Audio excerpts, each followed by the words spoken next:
sale noir. Voici la phrase que tu as trop souvent entendue.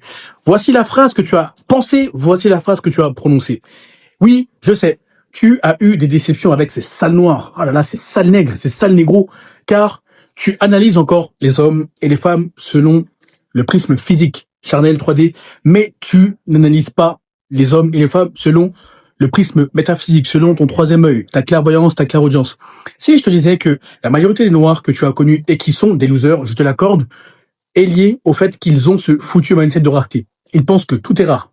Ils pensent que bloquer les autres leur permettra d'avancer. Ils pensent que plus de lumière pour les autres égale moins de lumière pour eux.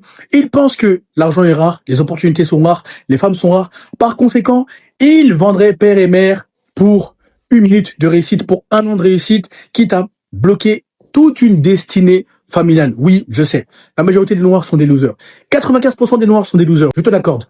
Mais les 5% que tu n'as pas encore rencontrés seront sur ton chemin lorsque tu analyseras les hommes et les femmes selon le troisième œil, la clairvoyance, la clairaudience. Tu verras que, mais attends, la majorité des noirs, c'est vrai, sont des losers.